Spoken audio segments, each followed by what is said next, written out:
রাধে রাধে বন্ধুরা, তোমাদের সবাইকে আমি কিছু বলতে চাই। আমার বাবাকে আর মাকে কেমন লাগছে বন্ধুরা, অবশ্যই বলো। আমি তো মাকে বাবাকে আমি খুব ভালোবাসি। মা আমার জান, বাবা আমার জান, যারা যারা আছে সবাইকেই ভালোবাসি, কিন্তু মাকে আমি একটু বেশিই ভালোবাসি। ঘরের মা আর মন্দিরের মা আমার কাছে একই। আমার মাকে আমি দেবীর মতনই দেখি। আমার মা অন্নপূর্ণা, তাই বলি সবাইকে, মায়ের মতো কেউ হয় না।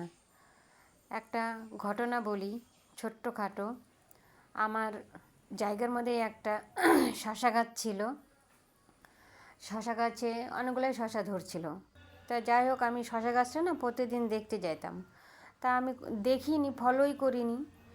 তা প্রতিদিন যাই, আমি ভাবি কি যে কী আছে এখানে, নড়ে, মানে একটা বড় বাসা। আমি দেখিনি প্রথমে, পরে দেখতে গেলাম, যাই দেখি মানে টিনের সাথেই বেড়ার মধ্যে বাসা করছে।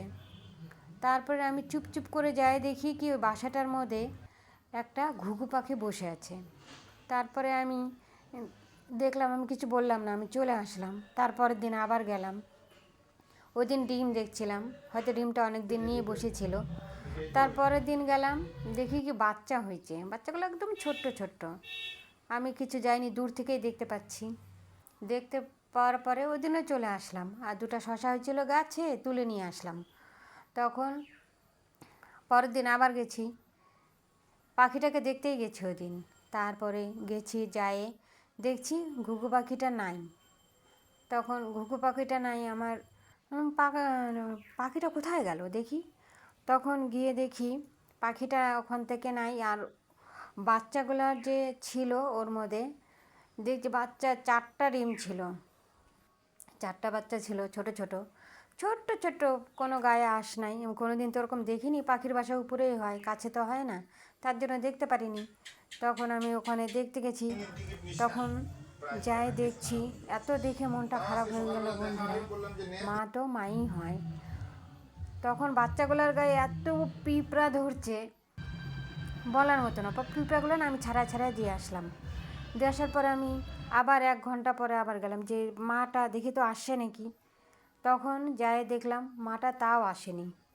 তখন আবার মনটা মানলো না, যে চলে আসি, দেখি বাচ্চাগুলোকে আবার পিঁপড়া ধরছে, আবার ছাড়াই দিয়ে আসলাম। বাচ্চাগুলো জ্যান্তই ছিল।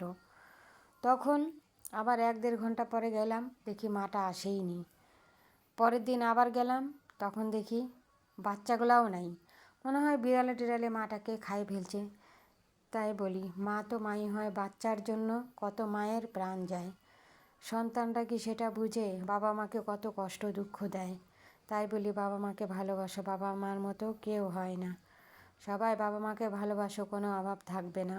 জয় বাবা মায়ের জয়। রাধে রাধে সবাইকে।